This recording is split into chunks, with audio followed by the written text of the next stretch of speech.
సభాధ్యక్షులు జగిత్యాల జిల్లా బీఆర్ఎస్ అధ్యక్షులు గౌరవనీయులు విద్యాసాగర్ రావు గారు,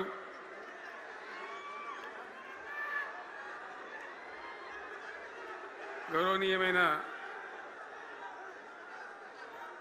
తెలంగాణ శాసన మండలి ప్రతిపక్ష నాయకులు గౌరవనీయులు సిరికొండ మత్స్యోనాచారి గారు, శాసన మండలి సభ్యులు ఎల్ రమణ గారు, దేశపతి శ్రీనివాస్ గారు, శాసనసభ్యులు మాజీ మంత్రివర్యులు గంగుల కమలాకర్ గారు, కోరుట్ల ఎమ్మెల్యే డాక్టర్ సంజయ్ గారు, హుజురాబాద్ ఎమ్మెల్యే పాడి కౌశిక్ రెడ్డి గారు, జనగామ ఎమ్మెల్యే గౌరవనీయులు పల్లా రాజేశ్వర రెడ్డి గారు, ఇదే ప్రాంతానికి చెందిన మరో మాజీ మంత్రివర్యులు గౌరవనీయులు కొప్పుల ఈశ్వర్ గారు, పేర్లు చాలా ఉన్నాయి, తెల్లారితో చదవానంటే. వేదికను అలంకరించిన మాజీ ప్రజాప్రతినిధులు, మాజీ జడ్పీ చైర్మన్లు, స్థానిక సంస్థల ప్రజాప్రతినిధులు, అందరికీ నా నమస్కారం. ఇదే జగిత్యాలకు సంబంధించినటువంటి అలిశెట్టి ప్రభాకర్ అని ఒక కవి ఉండేవాడు. ఆయన ఒక మాట చెప్పిండు, చీకట్లో జడుసుకుంటే ఒక చెట్టే నీ చుట్టూరా అరణ్యమై భయపెడుతుంది, గుండె అంటూ కలిగి ఉంటే, గుండె ధైర్యం ఉంటే నీ వెంట అదే పెద్ద సైన్యమై నిలుస్తుంది అని చెప్పిండు ఆయన.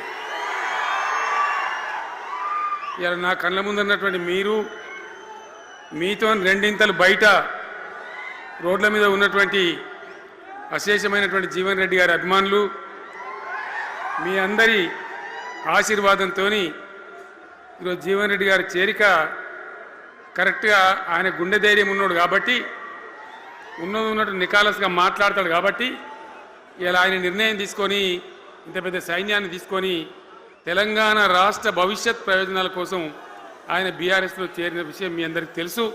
ఆయన వెంట మీరందరూ వచ్చి, ఎవరైతే అందరూ ఈరోజు చేరినరో, ఇంకా రాని వాళ్ళు కూడా ఉన్నారో గ్రామాలలో, పట్టణంలో, మీ అందరికీ, ముఖ్యంగా జీవనన్న గారికి, ఆయన వెంట వచ్చినటువంటి ప్రతి పౌరుడికి, ప్రతి అన్నకు, ప్రతి తమ్ముడికి, ప్రతి చెల్లెకి కూడా పేరు పేరున బీఆర్ఎస్ రాష్ట్ర అధ్యక్షుడిగా నేను హృదయపూర్వకమైన స్వాగతం, సుస్వాగతం తెలియజేస్తా ఉన్నాను. జీవన్ రెడ్డి గారి గురించి నేను ఎక్కువ చెప్తే మాది మేమేదో డబ్బా కొట్టుకున్నట్టు అవుతుంది. ఎందుకంటే ఆయన గురించి మీ లోపల తెలియని వాళ్ళు ఎవరు లేరు ఇక్కడ. 40-45 సంవత్సరాల నుంచి మేము స్నేహితులం, చాలా దగ్గర మిత్రులం. వారు చెప్పిన వారి ఉపన్యాసంలో భిన్న రాజకీయ సిద్ధాంతాల వల్ల విడివిడిగా పనిచేసినాం, కానీ మా స్నేహితంలో ఎప్పుడు లోపం లేదు. చాలా చాలా బాధలు, మంచి చెడ్డ సుఖాలని కలిసి పంచుకునే వాళ్ళం, అభిప్రాయాలు కూడా కలిసి పంచుకునే వాళ్ళం. బాబు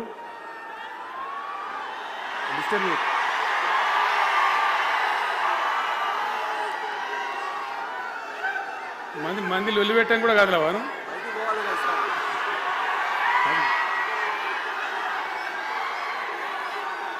చాలా కలిసి పనిచేసినాం. ఆయనకుండే నిబద్ధత, ధైర్యంగా ప్రజా జీవితంలో పనిచేసిన పద్ధతి ఎంతమందికో చాలామందికి ఆదర్శంగా నిలిచినటువంటి వ్యక్తి. జగిత్యాల్లో ఆయన పుట్టి పెరిగి రాజకీయంగా చాలా పెద్దవాడు అయినాడు మీ అందరి దీవెనతో. కానీ ఒక జగిత్యాల్లోనే కాదు, ఆయనకు పాత కరీంనగర్ జిల్లా వ్యాప్తంగా, అట్టనే పొరుగున ఉన్నటువంటి అనేక జిల్లాలలో చాలామంది జీవన్ రెడ్డి గారి అభిమానులు ఉన్నారు. చాలా మంది. మీరు లొల్లి పెట్టకుండా మీ ఫోటోలే బయటికి పోతున్నాయి. అది లైవ్ టెలికాస్ట్ ఉంది, దానిలో మీ బొమ్మలు టీవీలో కనబడుతున్నాయి మీ ఇంటికాడ.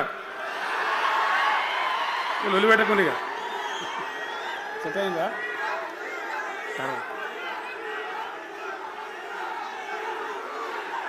సో అట్లా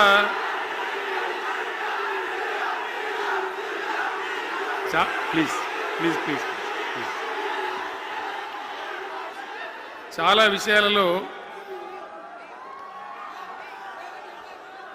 ఆయన ఎంతోమందికి ఆదర్శంగా నిలిచినాడు, పనిచేసినాడు. ఈ ప్రాంతం గురించి తన ప్రాణం పెట్టి పనిచేసినాడు. ఆయన మంత్రిగా ఉన్నా, ఇంకో హోదాలో ఉన్నా, ఎమ్మెల్యేగా ఉన్నా, ప్రతిపక్షంలో ఉన్నా తన ఏరియా అభివృద్ధిని ఏనాడు కూడా ఆయన విస్మరించలేదు. లేకపోతే అన్ని పర్యాయాలు మీరు ఎందుకు గెలిపించారు, ఎందుకంత గుండెల్లో పెట్టుకున్నారు? నేను ముఖ్యమంత్రి అయినా వారు ప్రజాప్రతినిధిగా కరీంనగర్లో జరిగినటువంటి సభకు వచ్చింది. అందరూ మాట్లాడిన చాలామంది, తాను మాట్లాడుతూ ఒకటే మాట కోరిండు, అయ్యాక బోర్నపల్లి అనే కాడ గోదావరి మీద ఒక బ్రిడ్జ్ అవసరం మాకు, అది కంపల్సరీ కావాలి అంటే నేను ఇక హోదాలు బిదాలని మర్చిపోయి ఏంది జీవన్న మళ్ళీ చెప్పండి అంటే చెప్పిండు ఆయన. వెంటనే అక్కడి నుంచి ఆదేశాలు ఇచ్చి 70-80 కోట్ల రూపాయలు మంజూరు చేసి ఆ బ్రిడ్జి అప్పుడు కట్టించినాం. తన యొక్క నియోజకవర్గం పట్ల, తన ఏరియా పట్ల, తన పరిసర ప్రాంతాల ప్రజల పట్ల ఆయన కనపరిచిన ప్రేమ అదంతా కూడా చాలా అద్భుతం. అందుకే ఆయనకు అంత మంచి పేరు కూడా ఉంది. అది నాకంటే మీకు అందరికి బాగా తెలుసు. ఈ మధ్య వీళ్ళందరూ తయారైంది కదా, ఎవరు అంటే సర్వేలు చేసి ఇస్తారు. జీవన్ రెడ్డి గారు బీఆర్ఎస్లో చేరితే ఎట్లా ఉంటుంది ఏం కథ అని ఒక 2-3 వచ్చి సర్వేలు చేసింది. మీ నియోజకవర్గం కాదు, మీ నియోజకవర్గంలో ఆడం బాంబే పేలిపోయింది, దానిలో మాటనే లేదు. అసలు జగిత్యాల నియోజకవర్గం గురించి చర్చ లేదు. కానీ వాళ్ళు ఏం చెప్పినా సర్వే వాళ్ళు పక్కనున్న సొప్పదండి కావచ్చు, ధర్మపురి కావచ్చు, మేరిట్ల కొట్టుపల్లి కావచ్చు, ఇంకా చాలా కాన్స్టిట్యున్సీలు కావచ్చు, చాలా ప్రభావం ఉంటుంది జీవన్ రెడ్డి గారిది. ఒక అద్భుతమైనటువంటి దీంతో రాజకీయమైన ఇది వస్తుందని చెప్పి వాళ్ళు సర్వే చేసి చెప్పినారు. అది జీవన్ రెడ్డి గారికి ఉన్నటువంటి విశిష్టత. ఒక నియోజకవర్గానికో 10 మందికో కాకుండా తనకు ఏ హోదా లభించినా, ఏ హోదాలో పనిచేసినా చాలా బ్రహ్మాండంగా ఆయన ఇక్కడ ప్రాంతం కోసం తపన పడ్డాడు. ఒక ఉదాహరణ మీకు కనపడుతుంది. పేరు ప్రతిష్ట లేని వ్యక్తులు గ్రాడ్యుయేట్స్ కాన్స్టిట్యున్సీలో ఎమ్మెల్సీగా నిలబడితే గెలవరు. ఆయన శాసనసభ్యునిగా ఇక్కడ ఓటమి చెందినా ఇమ్మీడియట్గా మళ్ళీ ఎమ్మెల్సీగా పోటీ చేస్తే ఇక్కడ ఉండబడే విజ్ఞులందరూ కూడా బ్రహ్మాండంగా గెలిపించాను. ఎందుకు వాళ్ళు ఎందుకు అంటున్నా? అట్లా కాదు కదా, ఇక్కడ నేను మొత్తుకుంటున్నా, అక్కడ నువ్వు మొత్తుకుంటున్నావు, అర్థమవుతుందా?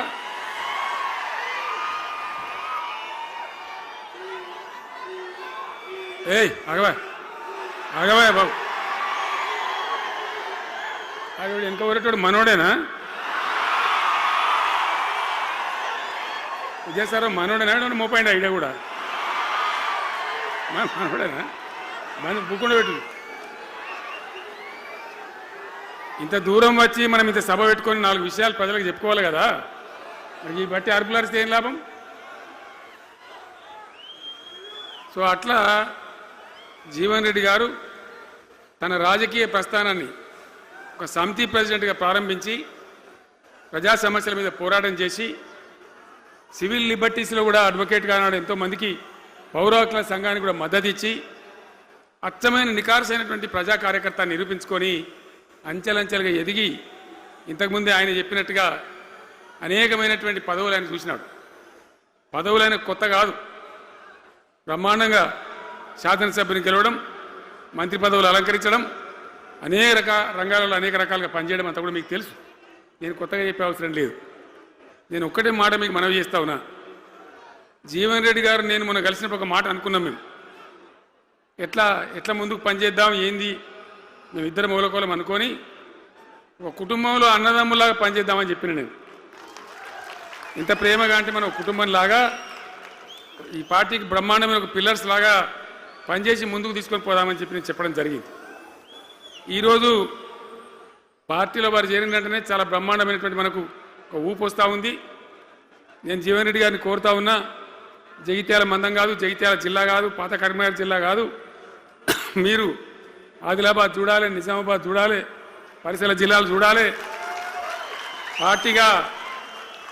పార్టీ ప్రధాన కార్యదర్శిగా ఈ నిమిషం నుంచి నేను అపాయింట్ చేసుకుంటా ఉన్నాను.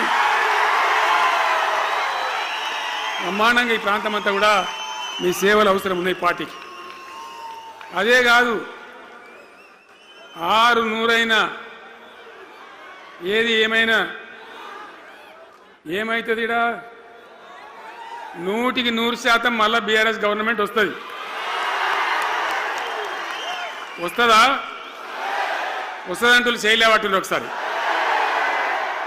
కెమెరాలు కడ దింపురా బాబు.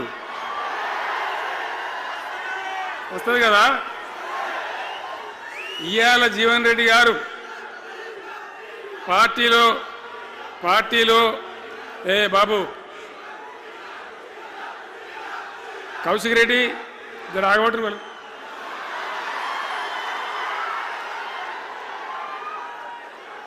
పార్టీలో పనిచేసి పార్టీ కోసం సేవ చేయడమే కాదు, రేపు భవిష్యత్తులో బీఆర్ఎస్ గవర్నమెంట్ ఏర్పడిన తర్వాత కూడా బ్రహ్మాండమైన పదవిలో ఆయన అద్భుతమైన సేవలు మీ జిల్లా మొత్తానికి అందించబోతాడు.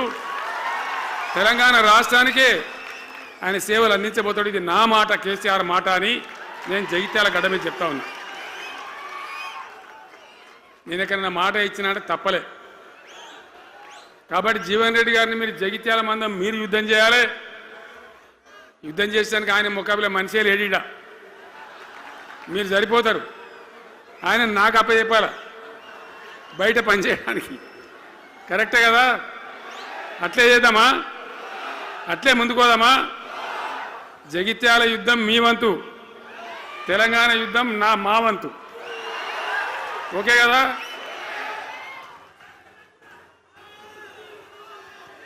ఇప్పుడు ఏమైతుంది? ఏం కావాలి?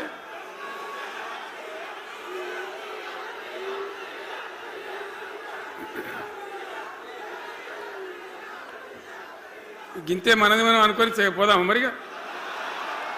బంద్ చేయండి బాబు, మీరు ముద్దుమంతులకు చెప్పండి వాళ్ళకు. తెలంగాణ చాలా భయంకరమైన పరిస్థితులలో ఉండే, దుఃఖం వచ్చేది, ఏడుపు వచ్చేది. ఎమ్మెల్యేలుగా ఉన్నా ఏం చేయలేని పరిస్థితి. ఆగమాగం అడివేడివి కదా. ఎట్లా ఉండే తెలంగాణ మనం చూడలేదా? తెలంగాణ రాకముందు ఎంత భయంకరమైనటువంటి బాధలుండే, ఎంత కష్టం ఉండే. ఎవడన్నా తెలంగాణని మాట్లాడేవాడు ఉండనా? అసెంబ్లీలో, అక్కడిక్కడ కాదు, అసెంబ్లీలో కూడా ఒక ఆయన పాపం ప్రణయ్ భాస్కర్ అని వరంగల్ ఎమ్మెల్యే ఉండే, ఏదో విషయంలో ఆయన మాట్లాడబోతే, తెలంగాణని మాట్లాడబోతే తెలంగాణ జాంతానే మాట్లాడదా, ఏది అసెంబ్లీలో తెలంగాణ అనద్దు అని నిషేధం. అంత భయంకరమైన వివక్ష, అంత భయంకరమైన దాడి, మన భాష మీద దాడి, మన బతుకు మీద దాడి, మన నీళ్ళ మీద దాడి, మన ఉద్యోగాల మీద, మన వనరుల మీద, మన ఆస్తుల మీద మొత్తం దోపిడీ చేయడం తప్ప ఇక్కడి ప్రజలను బికారీలాగా వదిలిపెట్టినారు. రైతాంగం ఆగమాగం అయిపోయి చెట్టుకోలు గుట్టకోలు అయిపోయి, ఇంత ఎస్ఆర్ఎస్పి కాలువ ఉన్నటువంటి మెట్టిపల్లి, జగిత్యాల, సొప్పదండి ఇట్లాంటి ప్రాంతాల నుంచి కూడా దుబాయ్కి, బొంబాయికి వలసలు. పాలమూరు జిల్లా అయితే భయంకరమైన వలసలు. ఎంతకు పోయింది తెలంగాణ అంటే, కొన్ని పార్టీలు సరే వాళ్ళు చేసింది మంచిదా చెడ్డదా పక్కకు పెడితే దుఃఖం వచ్చేది, బాధ కలిగేది, ఆవేశం రగిలేది. మహబూబ్ నగర్ జిల్లాలో 100కి 90 మంది యువకులు వలస. బతకానంటే బతకపోవాలి, ఆడ బతుకు లేదు. ఉన్న ముసలోళ్ళకు, ముడిగోళ్ళకి ఇంత డబ్బులు వాళ్ళు పంపిస్తే కంట్రోల్ బియ్యం కొనుక్కొని తిని బతకాలి. అందులో కొంతమందికి అందకపోతే కొన్ని పార్టీల వాళ్ళు మేమేదో గొప్పతనం చేసామన్నట్టు గంజి కేంద్రాలు పెట్టేది. గంజి కేంద్రాలు గుండెలు రగిలి, నా తెలంగాణ గంజి కేంద్రాలు అంటే ఎవడో గంజి పోతే బతకాలన్నట్టు అంత అధ్వాన స్థితికి తెలంగాణ దిగజార్చిండ్రు. అది కాంగ్రెస్ ప్రభుత్వం కావచ్చు, టీడీపీ ప్రభుత్వం కావచ్చు. తీయటి పుల్లటి మాటలు చెప్పుడు తప్ప కసికెట్ నీళ్ళు తెచ్చియలే, మంచినీళ్ళు ఇయ్యలే, కడుపు నిండా కరెంట్ ఇయ్యలే, ఏది లేదు. అంత పట్టిదే గ్యాస్. మాట్లాడు, చెప్పుడు, మోసం చేసి పోవుడు. మనం గొర్రెల్లాగా మన దగ్గర అడిగే నాయకులు లేడు. నిలదీసేవాళ్ళు లేడు, అందరు కట్టుబానిసలు అయిపోయారు. ఆ పరిస్థితులలో మూనిగే నక్క మీద తాటికాయ పడ్డట్టు ఆనాడున్న ముఖ్యమంత్రి చంద్రబాబు నాయుడు కరెంటు ఛార్జీలు పెంచాడు, భయంకరంగా పెంచాడు. తెల్లారి నేను ఒక ఉత్తరం రాసిన, నీ కరెంటు ఛార్జీల పెంపుదల వాపసు తీసుకో, లేకపోతే ఈ సమైక్య రాష్ట్రంలో మాకు న్యాయం జరగదని నేను ఉద్యమానికి పోవాల్సి వస్తుంది, తెలంగాణ కోసం కొట్లాడాల్సి వస్తుందని చెప్పి రాష్ట్రం ఆయన తీసుకోలే. కొంతమంది రైతులు పాపం పోరాటానికి వచ్చింది. మీరు కొత్త వాళ్ళు చూడకపోవచ్చు, కానీ చాలా పాత వాళ్ళకి తెలుసు. పోరాటానికి హైదరాబాద్కి వస్తే నిరసన తెలపడానికి పట్టబగలు 11:30 గంటలకు బషీర్ బాగులో ఇష్టం ఉన్నట్టు విచ్చలవిడి కాల్పులు జరిపి చంపేస్తే 3 రైతులు అక్కడికక్కడనే ప్రాణాలకి చచ్చిపోయారు. ఆ తర్వాత నిర్ణయం తీసుకునేవిగా ఇక లాభం లేదు, ఎదురు తిరిగితే కూడా వీళ్ళు కాల్చి చంపుతున్నారు, జెండా ఎత్తడం ఒకటే తప్ప మార్గం లేదని చెప్పి ఆనాడు నేను తెలంగాణ ఉద్యమానికి శ్రీకారం చుట్టాను. ఎంబడ ఎవడు వచ్చినా సరే రాకున్నా సరే ప్రజలున్నారు, యువకులున్నారు, చూసుకుందాం దేకలేం అని చెప్పి బయలుదేరితే ఎక్కిరిచుడు, ఏ వీడు పక్క పేదవాడు కేసీఆర్ గారు ఎవడో బొడి చేసి చంపేస్తాం అని ఒకడు మాట్లాడు, ఇది మగల పుట్టింది పుబ్బల పోతుంది ఇంకోడు మాట్లాడు, యాడికెళ్ళైతే హైదరాబాద్ తెలంగాణ వీడు దుకాణం పెట్టినది ఇంకోడు అనుడు, నానా రకాలుగా అవమానపరిచేటువంటి మాటలు మాట్లాడు. కానీ మొక్కవం ధైర్యంతో చిత్తశుద్ధితో బయలుదేరి పోరాటం చేస్తాం. ప్రజలు జమైతా పోయిన మీ అందరికి తెలుసు. ఇదే జగిత్యాలకు నేను ఎన్నోసార్లు వచ్చిన, కోరుట్లకు ఎన్నోసార్లు వచ్చిన, చొప్పదండికి ఎన్నోసార్లు వచ్చినా తిరగని ఊరే లేదు, తిరగని మండలాలు లేవు. అట్లా పక్షిలాగా మొత్తం తెలంగాణ తిరిగి విశ్వ ప్రయత్నం చేస్తే ఒక పెద్ద ఉద్యమ కిరటం తయారైన తర్వాత మేము కూడా తయారుపై మేము ఇస్తాం తెలంగాణ అని కాంగ్రెస్ పార్టీ మొదలుపెడితే సరే మంచి మాటగా ఎవడైతే ఇస్తే ఎవడైతే కావాలి తెలంగాణ ఎవరితేంది అనే పద్ధతితో కాంగ్రెస్తో జట్టు కట్టినాం, గెలిచినాం. అమాంతంగా నేను తెలంగాణ లేవట్టుకపోయి ఢిల్లీలో పెట్టాం. రాష్ట్రపతి ప్రసంగంలో వచ్చింది, కామన్ మినిమం ప్రోగ్రాంలో వచ్చింది, ఒక దశకు వచ్చింది. కానీ తర్వాత కాంగ్రెస్ పార్టీ కూడా వెనుకకు పోయి ఎగబెట్టే ప్రయత్నం చేసింది. అప్పుడు రోషియా అని ఒక ఆయన ముఖ్యమంత్రి ఉండే, ఆ రోషియా 14F అని ఒకటి తీసుకొని వచ్చాడు. హైదరాబాద్ సిటీలో మనోళ్ళకి ఇక పోలీసు ఉద్యోగం సెప్రాస్ ఉద్యోగం కూడా దొరకదు. అప్పుడు నాకు తిక్కరేగిందిగా, నేను బతికుండగానే ఉద్యమం నాటిపోయిన నాయకుడు నేను బతికుండగానే ఇక వీళ్ళు ఇట్లా F-15 E-15 R-15 తెస్తే ఇంకేం మిగులుతుంది, సావో రేవో తేల్చుకోవాలని చెప్పి ఆ రోజు నేను శపథం కట్టిన. ఉద్యోగ గర్జన చేసి సిద్దిపేటలో కేసీఆర్ సచ్చుడో తెలంగాణ వచ్చుడో, ఈ తల్లి ఆందకనే మంచిగా దేకలేంగా అని చెప్పి ఆ శపథం చేసి ఆనాడు ఆమరణ నిరాహార దీక్షకు బయలుదేరితే మొత్తం తెలంగాణ అల్లకల్లోలమైంది. మీరు కూడా ఎక్కడోన్లు అక్కడ 100,000 గ్రామాలలో టెంట్లు లులులు పార్లమెంట్లో అల్లకల్లోలం ప్రజలంతా గందరగోళం చేస్తే అప్పుడు ఒక ప్రకటన ఇచ్చింది. చిదంబరం అంటే ఆయన వచ్చి హోంమంత్రి, తెలంగాణ ఏర్పాటు చేస్తామని నువ్వు దీక్ష బంద్ చేయి, నమ్ముతాం కదా, కేంద్ర హోంమంత్రి చెప్పినాక మరి నమ్మాలి కదా. దీక్ష బంద్ చేసినాం. తెల్లారి ఆంధ్రోలు మొత్తం రాజీనామాలు డ్రామా. 3వ రోజుకి మళ్ళీ వెనక్కి వెళ్ళిపోయింది. మళ్ళీ అప్పుడు జేఏసీ తయారు చేసి అన్ని పార్టీలను పెట్టి నానా తంటాలు పడి మళ్ళొక 3.5 ఏళ్ళు భయంకరంగా కొట్లాడితే మీరందరూ ఎక్కడి వాళ్ళు అక్కడ ఆశీర్వచనం ఇస్తే మీ ప్రేరణతోని మీ స్ఫూర్తితోని చివరికి తెలంగాణ రాష్ట్రం వచ్చింది కదా. వచ్చిన తర్వాత మీరేం చేసినారు, దీని మంచో చెడనో చూసే బాధ్యత నీకే అని చెప్పి నాకు అప్పచెప్పి పని మొదలు పెట్టాలి. ఎట్లా కొత్త కుండలో ఈగదు వచ్చినట్టు. దీని ఆర్థికం తెలియదు, కథ తెలియదు, చాలా చాలా కష్టమైనటువంటి క్లిష్టమైన పరిస్థితి, అంత అలకటి పని కాదు. ఏం చేయాలా, ఎక్కడికక్కడ పెద్ద భయంకరమైనటువంటి బాధ, చాలా ఇబ్బంది.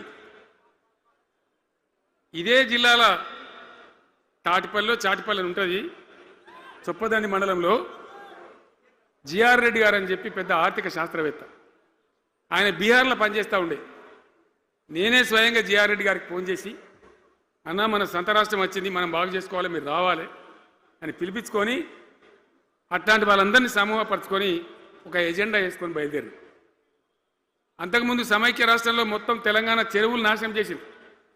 కాకతీయ రాజులు తవ్వించిన చెరువులు ఉండే మనకు బ్రహ్మాండంగా ఒక 75-80 వేల చెరువులు ఉండే. ఆంధ్ర పాలకుల సమైక్య పాలనలో మొత్తం నాశనం పట్టేసింది, కబ్జాలు పెట్టిండ్రు, నాశనం పట్టిండ్రు. చివరికి 40-44 వేల చెరువులు ఉండే. ఎక్కడ మొదలు పెట్టాలి, ఎవరి పేరు పెడితే బరకత అవుతుంది అని ఆలోచించి ఏ కాకతీయ రాజులైతే మనకు అన్నం పెట్టినరో వాళ్ళ పేరుతో ఇది బాగా చేయాలని చెప్పి మన మొట్టమొదటి కార్యక్రమం మిషన్ కాకతీయ. ఎందుకు మిషన్ కాకతీయ? ఆ చెరువులో దరిద్రం వదిలిస్తే, వాటిని బందోబస్తు చేస్తే, వాటిలో నీటి నిల్వ సామర్థ్యం పెరిగితే గ్రౌండ్ వాటర్ పెరుగుతుంది, బోర్లు బాగా నీళ్ళు వస్తాయి. కాబట్టి అక్కడి నుంచి ప్రారంభించి చేసినాం. అది కూడా తెలంగాణ ప్రజలు, రైతులు ఒక ఉద్యమంలాగానే చేశారు. మట్టి తీసుకొని పోండి, సారవంతంగా ఉంటుంది, మీ పొలాలలో పోసుకోమంటే లక్షల ట్రాక్టర్ల మట్టి తీసుకొని పోయింది తెలంగాణ రైతాంగం. అన్ని గ్రామాలలో ఒక విప్లవం లాగా ఆ మట్టి తీసుకొని పోయి వాళ్ళ భూములలో పోసుకొని కూడా బ్రహ్మాండంగా చేసింది. అక్కడి నుంచి మొదలుపెట్టినటువంటి ప్రస్థానం 10 ఏళ్లలో ఎన్ని చేసినామో మీరు చూసారు. బట్టి మాటలు మాట్లాడు, గప్కాలు కొట్టుడు కాకుండా నేను ఒక్కటే మాట మిమ్మల్ని అడుగుతున్నా, మీరందరూ కూడా చూసారు. శాసనసభలో నిలబడి ఈ రాష్ట్ర చరిత్రలో ఎవడన్నా ఒక ముఖ్యమంత్రి ఈ 5 ఏళ్లలో మిషన్ భగీరథ కంప్లీట్ చేసి ప్రతి ఇంటికి నల్లా పెట్టి మంచినీళ్ళు ఇవ్వకపోతే మల్ల తేపకు నేను నిలవడం, ఓట్లు అడగం అని చెప్పిన ముఖ్యమంత్రి ఎవరన్నా చూసినామా? నేను చెప్పిన మాట అసెంబ్లీలో నిలబడి చెప్పి ఆ 5 ఏళ్లలో మిషన్ భగీరథ నీళ్లు తెచ్చి 100% కులం మతం సంబంధం లేకుండా తండాలు మారుమూల పల్లెలకు కూడా ప్రతి గ్రామానికి ట్యాప్ పెట్టి, ప్రతి ఇంట్లో ట్యాప్ పెట్టి మంచి స్వచ్ఛమైనటువంటి నీళ్ళు తెచ్చిచ్చింది. 5 ఏళ్ళు నడిచింది, నడవలే. మిషన్ భగీరథ నీళ్ళు పుష్కలంగా రాలే? ఏమన్నా రాలేదా? వచ్చినాయా? మరి ఇప్పుడు ఏం రోగం పుట్టింది నాకు అర్థం కాదు. ఇప్పుడు ఎందుకు గుంటుతుంది అది? ఎందుకు నీళ్ళు ఎత్తలేవు? వస్తున్నాయా ఇప్పుడు? మరి ఏం చేయాలా? లాగులు వలగదాకా చంపాలే. మంచి మాట కాకపోతే ఏం చేస్తారు? మంచిగా కట్నే ఇల్లు పెట్టిపోయి కదా, 5 ఏళ్ళు నడిచింది కదా, మరి మీకేం బీమారీ వచ్చింది నాకు అర్థం కాదు. ఇంత పొడుగు మాటలు మాట్లాడుతుందా? అడ్డం పొడుగు మాట్లాడుతుందా? పొద్దున్న లేస్తే కేసీఆర్ చావాలి, నువ్వు 1000 జన్మలు ఇచ్చినా నేను చావా నాకు కూడా అనుకుంటున్నావు.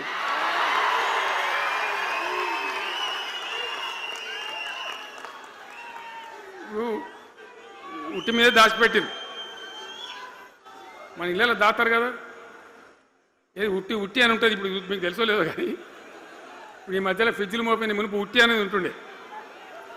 ఎండిపోయిన చేపలోకి నీ రొయ్యలో అవి ఉంటే వరుగులు ఉంటే దానిలో పెడుదురు. పిల్లికి అందదా ఉట్టి, కింద కూసుకొని శాపం పెడతా ఉంటుంది, తెగాలే పడాలి, తెగాలే పడాలి. పిల్లి శాపానికి ఉట్టి తెగుతుందా? మరి విధవలు కేసీఆర్ చావాలంటే కేసీఆర్ చస్తాడా? మీ దీవెన, మీ ఆశీర్వచనం ఉంటే జీవన్ రెడ్డి గారు అన్నాడు, నాకు 75-76 ఏళ్ళు వచ్చినాయి. జీవన నేను చెప్తున్నా, నాకు కూడా 72 వచ్చినాయి. నీ వెనకనే నేను కూడా లైన్లోనే ఉన్నా. నేను ఒక్కటే మాట చెప్తున్నా, ఈ మా దేశభక్తి శ్రీనివాస్ ఏమో నాకు ఇంత పెద్ద కట్ట రాసి ఇచ్చాడు, నువ్వు మాట్లాడాలి ఇవన్నీ. అవన్నీ కాదు. ఇక్కడ దరిద్రం పోయేదాకా, ఇక్కడ టాప్ టు బాటం అన్ని వర్గాల ప్రజలు ఇది మా తెలంగాణ, మేము గర్వంగా బతుకుతాం, సంతోషంగా బతుకుతాం, అన్ని వర్గాల ప్రజలు తలెత్తుకొని వచ్చేదాకా మనం సేవ చేయాల్సిందే, చివరి శ్వాస దాకా కూడా చేయాల్సిందే, తప్పనే తప్పదు. బ్రహ్మాండంగా ముందుకు తీసుకొని పోవాలి. మీరు కూడా నాకు 75-76 వచ్చింది కాదు, ఇవాళ మీరు 50-25 ఏళ్ళు తగ్గిపోయింది మీ వయసు. అంత యువకునిలాగా అంత ఉత్సాహంగా ముందుకు దూసుకొని పోదాం. తెలంగాణ ఎట్లా మంచి దాని సంగతి చూద్దాం. ఇప్పుడు అన్నీ ఒక పొదరిల్లాగా చేసినాం. కరెంటు చక్కగా ఉండేనా కేసీఆర్ రాకముందు? కరెంటు ఉండేనా? కేసీఆర్ ఉన్న రోజులు మంచిగా ఉండేనా? మరి మళ్ళీ ఇప్పుడు ఏం రోగం వచ్చే, ఏం బీమారు వచ్చే? కరెంటు కాకెత్తుకొని పోయిందా? ఆనాడు 7,000 మెగావాట్లుంటే ఒక ఏడాది లోపల మంచిగా చేసి 24 గంటల కరెంట్ ఇచ్చినాం, ఒక క్షణం కూడా పోకుండా. ఎప్పుడైనా రిపేర్ అవుతుంది తప్ప, టెక్నికల్ ప్రాబ్లం అవుతుంది తప్ప పోకపోతుండే. అంత మంచి పవర్ సప్లై చేసినాం. దాని తర్వాత యాదాద్రి, భద్రాద్రి ఇంకా చాలా కొత్త సబ్స్టేషన్లు నిర్మాణం చేసినాం, జనరేటింగ్ స్టేషన్లు పెట్టాం, 20,000 మెగావాట్లకు తీసుకొని పోయినాం. ఏది దరిద్రులకు రాజ్యం అప్పయ్యే ముందు 20,000 మెగావాట్లకు తీసుకొని పోయినాం. మరి ఏం రోగం వచ్చింది, ఏం బీమారి వచ్చింది, ఎందుకు ఇబ్బంది పెడుతున్నారు? అనేక చోట్ల రైతుల పొలాలు ఎండుతున్నాయి, పేపర్లలో ఫోటోలు వస్తున్నాయి, టీవీలలో వస్తున్నాయి, జనం ఏడుస్తున్నారు. ఎందుకు ఈ బాధ కలుగుతూ ఉంది? ఇది ఆషామాషి వ్యవహారం కాదు, ఇది జీవన మరణ సమస్య, మన బతుకు తెరువు సమస్య. ఓట్లు వేసేటప్పుడు నేను సిల్కలకు చెప్పినట్టు చెప్పిన, ఉల్టా పల్టా ఎటుపడితే వేయకుండా దెబ్బతింటారని చెప్పిన. నా మాట ఇన్నోడు ఇన్నలే. ఇప్పుడు ఏమైంది, ఏం జరుగుతుంది? ఆ రోజు నేను చెప్పిన, వీళ్ళు కనుక గెలిస్తే ఈ దుర్మార్గులు, వీళ్ళ గుండె లోపల తడి లేదు, వీళ్ళు రైతు బంధుకు రామ్ రామ్, దళిత బంధుకు జై భీమ్. అయిందా? అట్లే పక్క ముచ్చట అనేది. ఇక ఇవాళ ఇప్పుడు జీవన్ రెడ్డి గారు చెప్పిండు, కాంగ్రెస్ వాళ్ళు సభ పెట్టినాడు, కాటారంలో బుడరంలో పెట్టినాడు, ఆడ పైసలు ఎత్తారట. ఇది ఒక్క తేపకేసే రైతు బంధు నెలకొక ఇస్తా, ఎకరానికా అంటే 2 నెలలకు ఒక ఎకరానికి అంతేనా? 6,000 వేసినాం, మా అంత సిపాయిలని బొచ్చగొట్టుకుంటారు. ఆనాడు ఎట్లా పడేది రైతు బంధు? 10 రోజుల గ్యాప్లో మొత్తం రైతులకు వచ్చేసింది. టంగ్ మన సెల్ ఫోన్ మోగుతుండే, మంచిగా టింగున పోయి బ్యాంకుకి వెళ్ళి తెచ్చుకుంటుండే. ఎక్కడ పోయి మరి? ఏం మాట్లాడిండ్రు? ఉరుకుని బ్యాంకులో పోయి 2 లక్షలు 3 లక్షలు లోన్ తెచ్చుకోండి, తెల్లారే ఆనాడే సంతకం పెడతాం, లోన్లన్నీ మాఫీ అయినాయా? ఇట్లా అడ్డగోలు నోటికొచ్చిన మాటలు చెప్పి, ఇష్టం వచ్చిన కథలు చెప్పి అర్రాసు పాట పడినట్ట. కేసీఆర్ 10,000 ఇస్తాడా, మేము 15 ఇస్తాం, పింఛన్లు 2,000 ఇస్తాడా, మేము 4,000 ఇస్తాం, వికలాంగులకు 4,000 ఇస్తాడా, మేము 6,000 ఇస్తాం అనే వరకల్లా మన వాళ్ళు మోసపోయింది. నేను చెప్పిన, ఇది మోసంరా నాయన, గోసపడతాము, ఇది అయ్యేది కాదు, ఆర్థిక పరిస్థితి లేదు అని నేను చెప్పిన. ఆ రోజే మీటింగ్లలో చెప్పిన. కానీ కొద్దిమంది ఆశపడితే ఏమైంది, 1.7%తో బీఆర్ఎస్ ఓడిపోయింది. మనం కూడా 39-40 ఎమ్మెల్యేలు గెలిచినాం, ఇంకో 10 మంది కొద్ది తేడాతోనే ఓడిపోయింది. అయితే 1.7% తేడాతోనే బీఆర్ఎస్ ఓటమి పాలైంది. సరే, మంచి మాట. మరి వచ్చిన ప్రభుత్వం పనిచేయాలి కదా, వాళ్ళకు కూడా అవకాశం ఇవ్వాలి కదా. సరే, మన దాన్ని వాడవిడ కొంత దుంకులాడినా నేను మాట్లాడలే, నీ బయటికి రాలే, తక్కువ 1-2 సార్లు తప్ప రాలే. వాళ్ళకు కూడా ఛాన్స్ ఇవ్వాలి, అవకాశం ఇవ్వాలి. మనం ఎక్కసంతో ఉండొద్దు, చేయని ఏం పరిపాలన చేస్తారో చేయని, మంచిదే కదా అని చెప్పి అనుకున్నాం. మరి ఏమైతుంది? ఎక్కడ చూసినా చిల్లర మాటలు తప్ప ఒక్కటంటే ఒక్కటన్నా నిర్మాణాత్మకమైన కార్యక్రమం ఉందా? ఒక్కటన్నా ఏదైనా గొప్ప స్కీమ్ మొదలుపెట్టినరా? ఒక పొదరిల్లులాగా వడ్డించిన విస్తరలాగా తెలంగాణ మీకు అప్పచెప్పింది. ఎన్నిట్లలో నంబర్ 1 తెలంగాణ. మంచినీళ్ళ సప్లైల నంబర్ 1, కరెంటు సప్లైల నంబర్ 1, పర్ క్యాపిటల్ తలసరి ఆదాయంలో నంబర్ 1, రాష్ట్ర స్థూల ఉత్పత్తి జిఎస్డిపిల నంబర్ 1. ఎన్నిట్లలో కేంద్ర అవార్డు రావాలి. అంత బాగా చేసిన తెలంగాణ 2.5 ఏళ్లలో ఇలా ఎవ్వని మాట్లాడించినా రైతులను మాట్లాడితే గొడవ బయటెడుతున్నారు. నాశనం అయిపోయిందన్న చెడగొట్టుకున్నాం, మా చెప్పుతున్న మేమే కొట్టుకుంటాం ఓటున్న వాళ్ళు కొంతమంది బాధపడి. ఎందుకు ఎంత మంచిగా కడుపులో చల్లగదల కూడా రైతులకు ఎట్లుండే, ఎంత బాగుండే, కరెంటుకు బాధ ఉండేనా, నీళ్ళకి బాధ ఉండేనా? యూరియా బస్తాలు ఇయ్యే శాతం అయితే లేదా ఈ ప్రభుత్వానికి? యూరియా బస్తాలు కావాలి రాబోయంటే యాప్ పెట్టినా ఉంటాడు. దుకాణంలో లేకపోతే యాప్లోకి వెళ్తాయా? ఈ దమ్ముంటే తెచ్చి దుకాణంలో పెట్టాలి, కానీ ఆ యాపులు పట్టుకొని తిరిగితే కాళ్ళకు వాపులు వస్తాయి, బస్తాలు మాత్రం దొరుకుతలేవు. నిజమేనా నేను చెప్పేది? యాడ చూసిన ఎరువు బస్తాలు కూడా శాతం కాదు ఆఖరికి. అంతకుముందు కాంగ్రెస్ గవర్నమెంట్ ఉన్నప్పుడు అట్లే ఉండే, పోలీస్ స్టేషన్లో పెట్టి అమ్మిండ్రు యూరియా బస్తాలు. ఇవాళ మళ్ళా చెప్పుల లైన్లు, కాళ్ళకు వాపులు రావాలి. ఆటో రిక్షానికి చెప్తే 10 బస్తాలు వేసిపోరాబోయంటే పొలం కాడ వచ్చి ఎత్తుండే. ఇలా యూరియా కోసం ఇంత బాధన? ఇది ఎంత అసమర్థమైన ప్రభుత్వం, ఎంతగాని శాతగాని ప్రభుత్వం. అన్నిటికీ బాధనే కదా. బంగారం లాగున్న రైతులు ఎంత ఆనందంగా ఉండే. వానాకాలం పంటలు పండితే తడిసిన ధాన్యం కాడికెళ్ళి కొని మొత్తం బ్రహ్మాండంగా రైతులకు డబ్బులు బ్యాంకులు వేసేది, మధ్య దళారు లేకుండా. మా గంగుల కమలాకర్ వేసేది, చేయి మీద కూర్చున్నాడు సివిల్ సప్లైస్ మినిస్టర్గా, కొట్లాడి తీసుకుపోయి వేసేది. రైతులకు ముందుగా పోవాలి, వాళ్ళు పోయి మళ్ళీ సెకండ్కి పని చేసుకోవాలి. ధాన్యం అమ్మిన డబ్బులు వచ్చేది, ఇటు రైతు బంధు పైసలు వచ్చేది. రైతులు మోతాదు లేకుండ్రి, మంచిగా పనిచేసుకున్నారు. ఇప్పుడు ఏమైంది? ఎరువు అనే యాపు, రైతు బంధు కోసం మొగులు చూడాలా, అది నెలకో ఎకరానికి వస్తుంది. ఇప్పుడు జగిత్యాల కేసీఆర్ సభ అంటే మళ్ళీ ఇలా పైసలు విడుదలన్నట్టు. రైతు బంధు రావాలంటే మళ్ళీ సభ పెట్టను అయింది. మూడో కిస్తు రావాలంటే మళ్ళీ ఏమన్నా కేసీఆర్ సభ పెట్టాలి ఇక, అంతేనా? ఇది ప్రభుత్వమా? ఒక 75,000 కోట్లు ఇచ్చినాం మనం రైతులకు, 75,000 కోట్లు. మా పల్లరాజశేఖర గారు ఉన్నాడు ఎక్కడున్నాడు, ఇవి అయినప్పుడు రైతు బంధు అధ్యక్షుని ఉండే రాష్ట్రానికి ఎమ్మెల్యేగా లేకుండే ఈయననే నిలబడేపించింది. 73,000 కోట్ల పైచీలకు డబ్బులు అనాయాసంగా సునాయాసంగా రైతు ఖాతాలకు పంపించింది. ఇప్పుడు ఏం రోగం వచ్చింది, ఏం బీమారి వచ్చింది? అచ్చా, ఇంకో మాట మీరు నాకు చెప్పాలి.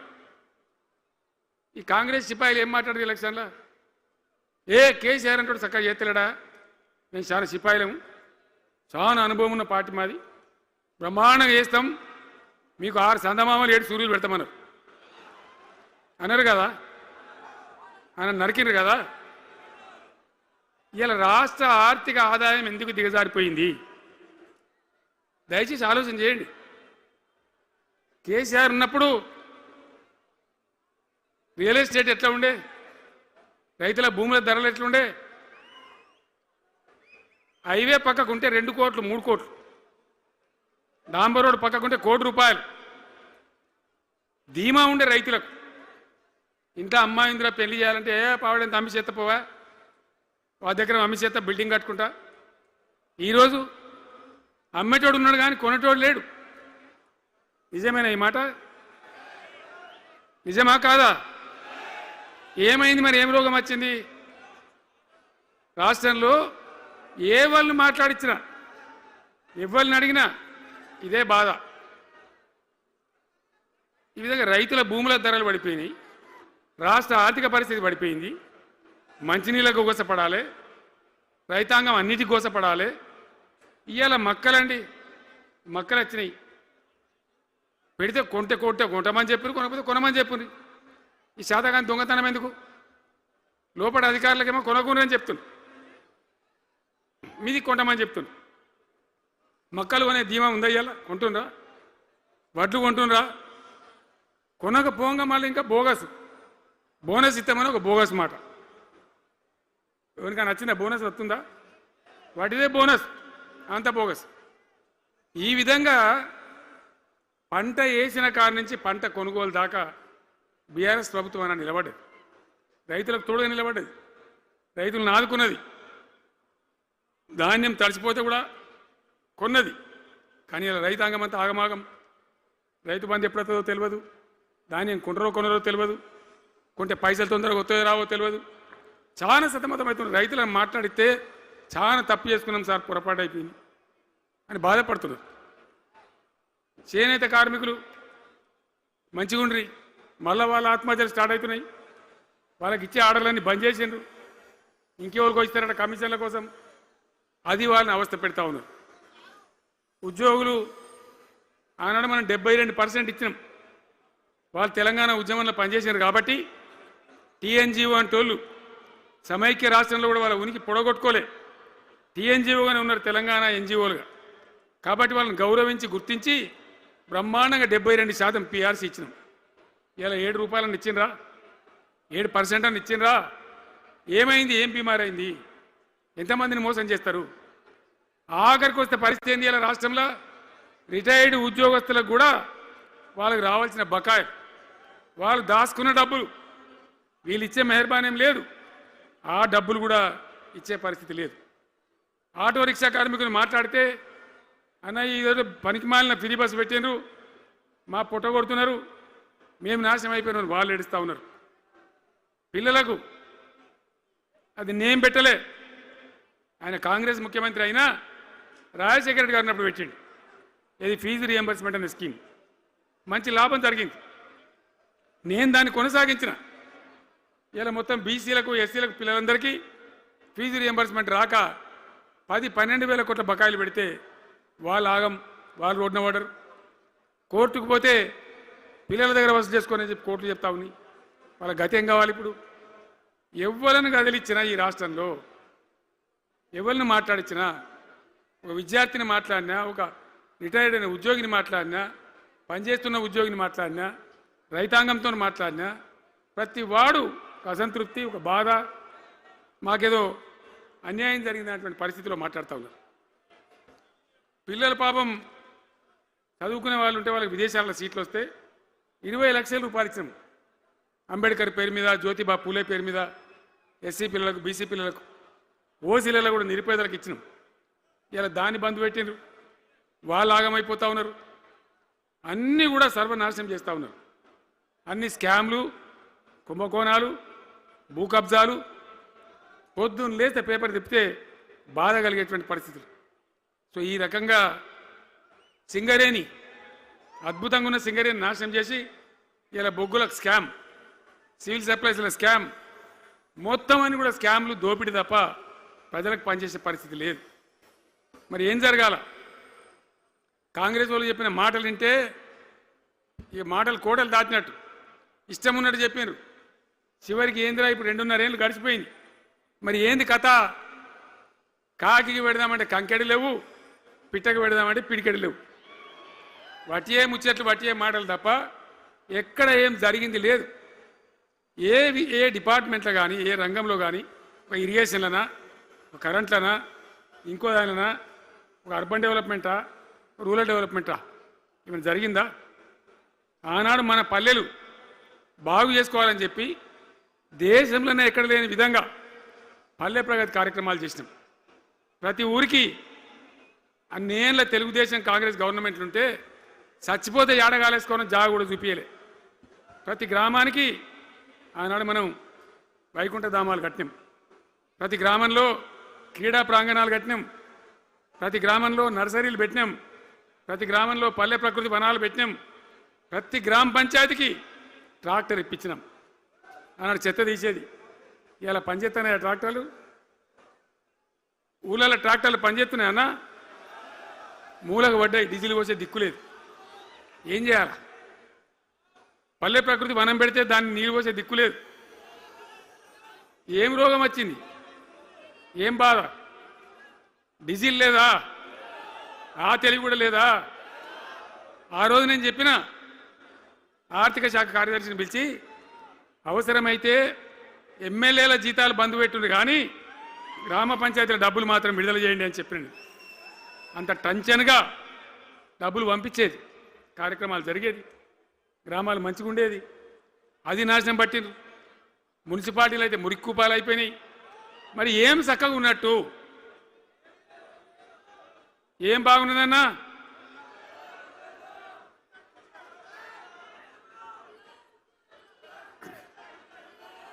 అందుకే జీవన్ రెడ్డి గారు లాంటి సీనియర్ నాయకుడు అనుభవం ఉన్న వ్యక్తి నోటికెళ్ళి ఏం మాట వచ్చింది? కాంగ్రెస్ పోవాలి, బీఆర్ఎస్ రావాలి. ఎందుకు వస్తుందా మాట? వటికనే వస్తుందా? బాధ్యత లేకుండా వస్తుందా? ఏది చూసినా కూడా చక్కదనం లేకపోతే, పొద్దున్న లేతే దోపిడి తప్ప ఇంకోటి లేకపోతే ఎందుకు ఈ పరిస్థితి వస్తుంది? రాష్ట్ర ఆర్థిక పరిస్థితి నాశనం, ఉద్యోగస్తులు ఆగం, రిటైర్డ్ ఉద్యోగస్తులు ఆగం, విద్యార్థుల జీవితాలు ఆగం, ఆటో కార్మికుల జీవితాలు ఆగం. ఎవడు చక్కగా ఉన్నాడు? సంతృప్తిగా ఎవరున్నారు? ఏం జరుగుతూ ఉంది? ఇది ఈ రాష్ట్రంలో ఉన్న పరిస్థితి. ఇక నేను చెప్పానంటే తెల్లారిదాకా చెప్పచ్చు. నేను ఒకటే మీద మనవి చేస్తూ ఉన్నా, ఖచ్చితంగా మళ్ళీ ఎట్టి పరిస్థితులలో ఎవరు ఏమన్నా సరే ఖచ్చితంగా రావాలి. ఇంకా ఈ అందానికి ఒకటి బోడముండ హైడ్రాని తెచ్చిపెట్టింది. దానికి ఆ హైడ్రాకు ఆ పిసిసి ప్రెసిడెంట్ అని ఉంటాడు ఆయన, కాంగ్రెస్ కమిటీ అధ్యక్షుడు, ఆయన నిజామాబాద్లో పోయి చెప్తుండు, హైదరాబాద్లో హైడ్రా, నిజామాబాద్ కూడా తెత్తాం బిడ్డ, నిజామాబాద్లో నిడ్రా, రేపు జగిత్యాలలో కూడా జిడ్రా అంటాడు. ఇక అంటే ఏం కావాలి? మొత్తం పేదల కొంపలన్నీ కూల్చుడేనా? కేసీఆర్ రాజ్యానికి వచ్చినప్పుడు 3.5 లక్షల మందికి పేదలు ఎక్కడ ఉన్నారో అక్కడనే పట్టాలు ఇచ్చినాం. వాళ్ళని ఆగం చేయకుండా పాపం గదిబోళ్ళు 3.5 లక్షల కుటుంబాలకు హైదరాబాదు చుట్టుపక్కల వేరే పట్టణాల్లో కూడా పట్టాలు ఇచ్చిన వాళ్ళని బతకనిచ్చిన. ఇలా ఏం కూలగొట్టుడు? అది పుస్తకాలు కూడా తీసుకుని పోరాటాలు చదువుకునేటి అంతే గిరితమా? నేను ఒక్కటే మాట మనం చేస్తా ఉన్నా, గ్యారంటీగా బీఆర్ఎస్ గవర్నమెంట్ వచ్చేది ఖాయం. మొట్టమొదటి రోజులనే ఈ ఐటీ అంటోని ఎత్తి అవతల వరేస్తామని చెప్పి నేను మనవి చేస్తా ఉన్నా. తీసేయన్నా దాన్ని, ఐటీని తీసేయనన్నా? పక్క మాటనా? మళ్ళా మొదలు పెట్టిరా? ఇక జరాగు, 5 నిమిషాలు అది అయిపోతుంది. హైడ్రాని పీకేసి మొదటి సంతకంతోనే తీసి చెరువులో వాడేస్తాం దాన్ని. ఇప్పుడు మనం చేయలేని 46,000 చెరువులు మంచిగా చేసినాం. ఏమన్నా గుడిసె కూడా కొలగొచ్చామా? ఇల్లు కూడా కొట్టామా? ఇదేమి ఇచ్చేంతరం నాకు అర్థం కాదు. మూసి అని దాని ఎంబడి వాడారు, ఆడ గరీబులు ఉంటారు పాపం. మూసి ఎంబడిన గరీబులను వాళ్ళని ఏమి ఏడిపించుడు? పొద్దున్న లేతే వాళ్ళు నిద్రపోకుండా, వాళ్ళ కంటి మీద కొనుక్కు లేకుండా, అది ఎవడు చేసే ప్రాజెక్ట్ అయ్యేది కాదు, పీకేది అవుతుందా? 15,000 ఇల్లు కూడా కొడతారట. ధర్మమేనా అది? ఈ రకంగా ఒకటి పనికి మాలిన హైడ్రా తెచ్చి మూసి అది చెయ్యాలి, మూసి మంచిగా చేయాల్సిందే బద్దనేవాడు అన్నాడు. అన్ని వేల ఇల్లు కూడా కొట్టడం ఎందుకు నాకు అర్థం కాదు. అలా ఏం లేదు, భూములు కబ్జా పెట్టే రియల్ ఎస్టేట్ దందా తప్ప దానిలో ఏం లేదు. మూసి ప్రజల కోసం కాదు, నగర ప్రజల కోసం కాదు, ఈజీగా చేయగలిగిన దాన్ని, మామూలుగా చేయగలిగిన దాన్ని నాశనం బట్టి దాన్ని కథం పడతా ఉన్నా. ఏది చూసినా కూడా ఒక రకమైన దోపిడీ, ఒక రకమైనటువంటి గుండాగిరి, అరాచక వ్యవస్థతో ముందుకోతున్నారు తప్ప ప్రజా సంక్షేమాన్ని కాంక్షించి ఒక్క స్కీమ్ కూడా రాలే. ఇరిగేషన్ ప్రాజెక్టులు అన్ని పండబెట్టిరు. ఏం రోగం? ఒకనాడు కాకతీయ కాలువ మీద, మన వరద కాలువ మీద మోటార్లు పెడితే ఏం కోసాది? మా శంకర్రెడ్డి చెప్తా ఉండే ఇంతకుముందు, 1000 మోటార్లు పెట్టుకుంటే వచ్చి కోసుకపోదురు, లారీలకు మోటార్లు ఎత్తుకపోదురు. ఇదే వరద కాలువ మీద కేసీఆర్ ఉన్న రోజులు ఎవడన్నా మాట్లాడిందా? మాట్లాడలే. చివరికి ఏం చేసింది మీరు మంచిగా వినాలే. వీళ్ళు మామూలు పని చేస్తలేరు, మన జీవితాలకే బాంబులు పెడుతున్నారు. ఆ రోజు కూడా నరేంద్ర మోడీ ప్రధానమంత్రిగా ఉండే ఆయన ఏం చేసిండు? కరెంటు మోటార్లకు మీటర్లు పెట్టాలి, నువ్వు పెట్టాలి కేసీఆర్ అని నా మీద ఒత్తిడి. నేను చెప్పిన నా పానం పోయినా సరే, సచ్చినా సరే నేను మీటర్ పెట్టా అని చెప్పింది. పెట్టలే. 30,000 రూపాయలు కట్ చేస్తే నీకు అన్నాడు, కట్ చేసిండు. రాష్ట్ర ప్రభుత్వానికి వచ్చేటువంటి ఆదాయం 30,000 కోట్ల రూపాయలు వదులుకొని కూడా తెలంగాణ నేను కరెంటు మీటర్ పెట్టనియలే. నేను ముఖ్యమంత్రి ఉన్నాను రోజు. ఇవాళ ఏం చేసింది తెలుసా వీళ్ళు? మీకు తెలియలే, మీరు అమాయకులున్నారు. ఢిల్లీకి పోయి ఒప్పుకున్నారు. ఒప్పుకొని ఏం చేశారు? అయ్యా బాంచని మీటర్లు పెడతాము, మాకు ఆ పైసలు ఇయ్యండి. కేసీఆర్ వద్దన్నారు కదా మేము తీసుకుంటాం అని ఆ డబ్బు తీసుకొని వీళ్ళే ఈ గవర్నమెంట్ పోయి సంతకం పెట్టి ఇప్పుడు మొదలైతే ఇక ఇప్పుడు వస్తాయి మీటర్లు. ఎదుర్కొందామా? మీటర్ల ఎదురుపాటును యుద్ధం చేద్దామా? కొట్లాడదామా? ఏమన్నాం మనం? నాకు అర్థం కాదు. రైతులు మంచిగా ఉండాలి, వ్యవసాయం మంచిగా ఉండాలి, పల్లెలు బాగుండాలి, వృత్తి పనులు బాగుండాలి. ఇప్పుడు యాదవులకు ఒక గొర్రెలు ఇప్పించినాం. ఇప్పుడు వస్తున్నాయి ఆ గొర్రెలు? వినబడతలేదు. బంద్ అయినాయా? ఎందుకు బంద్ అయినట్టు? మరి దానికి ఏం రోగం వచ్చే? మరి ఎవరికి ఇచ్చినట్టు? చేపలు పట్టే వాళ్ళ కోసం చేప పిల్లలు వేసినాం, ఇప్పుడు వేస్తాను రా. మరి ఎవరికి చేసినట్టు? వృత్తి పని వాళ్ళకు ఉండదు, ఎవరికి ఉండదు. బీడీ కార్మికులు ఉన్నారు, నాకెవ్వరు దరఖాస్తు తీయలే, ఇవాళ అడగలే. అప్పుడప్పుడు మా తులమో చెప్పేది, అన్న వాళ్ళ పరిస్థితి బాగుండదు పేదరికంలోనని చెప్పేది. మా అంతటా మేమే ఆలోచించుకొని బీడీ కార్మికులకు పెన్షన్ తెచ్చినాం. మొత్తం భారతదేశంలో ఏ రాష్ట్రంలో ఇస్తారా? వాళ్ళకి పెన్షన్లు పెంచుతామని ఎగబెట్టినరా? వాళ్ళకు కాదు, ఎన్ని ఆశలు ఇంట్లో ఉన్న ఆడపిల్లకు 5 లక్షలు మహాలక్ష్మి అని పేరు పెట్టి 2500 నెలకిస్తామని ఇచ్చిండ్రా? రూపాయి వచ్చిందా? అట్లా ఎన్ని 6 గ్యారంటీలు, 420 హామీలు. స్కూటీలు ఎక్కడ వాయే? స్కూటీల్లో మనలే, ఇంకా స్కూటీలు ఎక్కడి? ఏమన్నా నచ్చినాయా? మరి నేను ఏమంటున్నా అంటే దయచేసి మీరు ఆలోచన చేయాల్సింది, ఇలా ఈ సభలో మాట్లాడుతున్నా మీరు వింటున్నాను కాదు, యావత్ తెలంగాణ వింటున్నది. తెలంగాణ ప్రజలందరికీ నేను కోరుతాను, నేను చెప్పిన నిజమా అబద్ధమా? ఏం జరుగుతూ ఉంది తెలంగాణలో? ఈ సందర్భంలో ఖచ్చితంగా ప్రజల మంచిని కోరే ప్రతి వాళ్ళు ఒకటి కావాల్సిందే, మళ్ళా తెలంగాణ పునర్నిర్మాణ యజ్ఞం మళ్ళా ప్రారంభం కావాల్సిందే. దాన్ని ఎవడు ఆపలేడు. జర గాచారం బాలేకపోతే దెబ్బతింటాం, అంత మాత్రం చేత ఆగిపోతామా? ఊకుందామా? పోరాటం చేయాల్సిందే, వీళ్ళని నిలదీయాల్సిందే. ఖచ్చితంగా తెలంగాణ పునర్నిర్మాణ ప్రక్రియ, ఆ యజ్ఞం మళ్ళా ప్రారంభం కావాల్సిందే. తెలంగాణ ప్రజలు గెలిచి నిలవాల్సిందే. మొత్తం ప్రాజెక్టులు పండబెట్టినండి. పాలమూరు ఎత్తిపోతల పథకం 90% పూర్తి చేసినాం. కొద్దిపాటి డబ్బుతో అయిపోతుంది. వలసల జిల్లా, కరువు జిల్లా వాళ్ళని నాశనం పట్టిండ్రు. అన్ని అబద్ధాలు. ఒక్కటి కూడా ఒక క్రియాన్వితమైనటువంటి ప్రజలకు పనికొచ్చేటువంటి ఏ రకమైన నిర్మాణాత్మక పని లేకపోగా కూల్చివేతలు, కాల్చివేతలు, పోలీస్ దాడులు, ఎవడన్నా ఎదురుగా మాట్లాడతామని పట్టుకపోవడు. ఇది రాజకీయమా? ఈ రకమైన కథన? దయచేసి మీ అందరితోని నేను కోరేది ఒకటే, చాలా సంతోషం. నేను జగిత్యాలకు వచ్చిన సందర్భంలో జీవన్ రెడ్డి గారు వెంట మీరు తండోపతండాలుగా తరలి వచ్చారు. సభలో ఉన్నదానికంటే బయట చాలా ఎక్కువ మంది ఉన్నారు.